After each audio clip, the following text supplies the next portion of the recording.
Vou procurar alguns governadores esse final de semana, até porque o Congresso não funciona durante esses dias, e a partir de segunda, reunião com bancadas para que a gente possa apresentar o texto e ir acertando os detalhes desse texto para que a gente possa votar o mais rapidamente possível. O cara passa a entrevista inteira falando de anistia e fala assim, tá vendo? Por isso que a gente não tá mais falando de anistia. Eu falei, o quê? Você pode falar anistia 50 vezes. Se não for, votar na outra semana. Se a ideia é de que não há possibilidade de anistia ampla geral restrita, eu devo dizer, deixar muito claro, essa anistia meia boca não vai resolver os problemas do Brasil, pelo contrário, vai aprofundar os problemas. Então a nossa orientação aqui nos Estados Unidos, e eu aposto que o PL vai segui-la, é de que um texto de uma anistia que não seja ampla, geral e restrita será rejeitado. Ah, mas Paulo, se for rejeitado a gente não terá nada. Paciência. Essa não é a anistia que o Brasil precisa.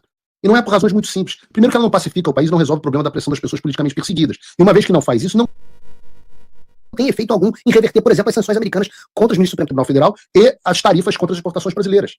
Vamos fazer o seguinte? Vamos ver como os americanos vão se portar na semana que vem. Eu adianto aqui, início da semana, resposta duríssima. Como nós veremos ainda hoje, eles estão acompanhando os avanços legislativos e a situação política do Brasil. E não ficarão satisfeitos com uma anistia meia boca. Hoje, ao telefone, conversei longamente com eles. E eles estão sabendo os detalhes do que vem acontecendo. E a posição é, os Estados Unidos continuarão lidando com o Brasil com o grau de liberdade que o país der aos seus cidadãos. Se o Congresso for sequestrado pelo Supremo Tribunal Federal, como disse o relator, essa entrevista foi traduzida e passada pelos Estados Unidos. Se isso que ele está dizendo, que o Supremo Tribunal Federal sequestrou o relator, nós continuaremos aumentando a pressão. Ah, mas, Paulo, está tudo combinado. O Mota fez isso de jogo de cena. Eu falo, pô, não bastou? Ontem era o Mota ia votar anistia para perder. Aí passa com 311 votos, muda. Não. Agora o combinado é outro. Meu filho, você não entende como funciona o Congresso. Não tem esse negócio de combinado. Aquilo lá são um monte de interesses. Existe um processo de convencimento, existe medo, existe um monte de coisa em jogo. Existe a sua pressão. Não funciona dessa forma. Parem de acreditar nessas pessoas. Eu já falei isso milhões de vezes. O Centrão abastece a imprensa com o que a imprensa quer ouvir. A imprensa utiliza o que o Centrão diz para ficar, ah, meu Deus, não vai acontecer.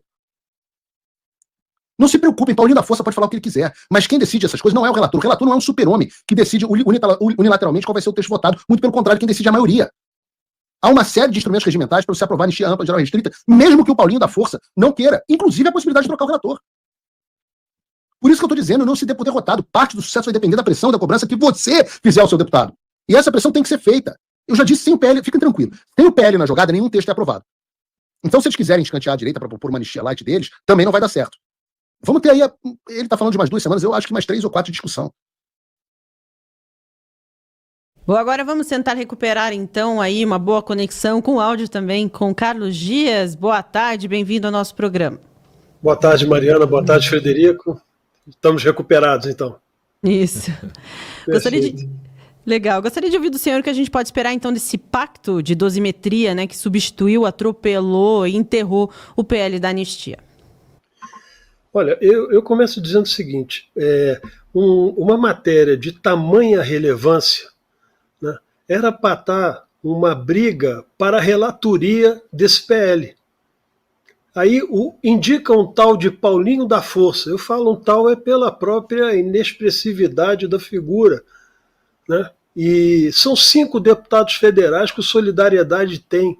Então o que ele pode trazer de útil a isso? A não ser cumprir aquilo que nós assistimos na reunião que teve com o ex-presidente Michel Temer e o deputado ajudado pelo Supremo, Aécio Neves. Ali o que ficou claro, Mariana, Frederico e todos que nos assistem, a diferença entre poder e popularidade. A direita tem popularidade, mas não tem poder nenhum.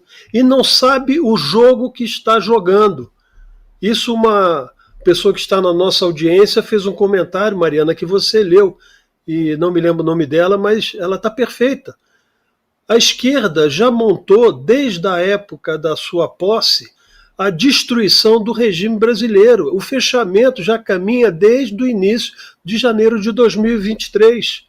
Foram por medidas econômicas, primeiro arcabouço fiscal, reforma tributária, uma série de aprovações que violaram a questão fiscal do país, inventaram esse processo de 8 de janeiro. Admitir anistia, no sentido mais puro da expressão, é um absurdo, porque a premissa é falsa. Aonde as pessoas tentaram abolir o Estado Democrático de Direito de forma violenta, não acharam uma garrucha enferrujada. A PGR não tem uma prova de que essas pessoas tentaram tirar a figura, o que hoje governa o país, ou melhor, destrói o país, do poder. Então, a direita está assistindo. Como você vai votar uma urgência se você não sabe o teor do PL, se você não sabe quem é o relator ou negociar o relator? Aí, nós assistimos e viu como ficou o plenário? Parecia uma arquibancada de jogo de futebol de grandes torcidas. Xingamentos de um lado e de outro, e torcendo, né? Simplesmente parece que não estavam no quadro político relevante e que está com destino não só do país, mas desses nossos irmãos que estão presos pela covardia de muitos e a omissão de outros tantos. Não é possível que a gente continue tocando o Brasil através de memes de internet e de gravações de selfie. Vamos trabalhar. Vamos montar uma estratégia adequada. O PL é o maior partido, perfeito. E o que o PL tem contribuído? Votando todas as matérias, não faz uma obstrução organizada em matéria, não é para votar nada.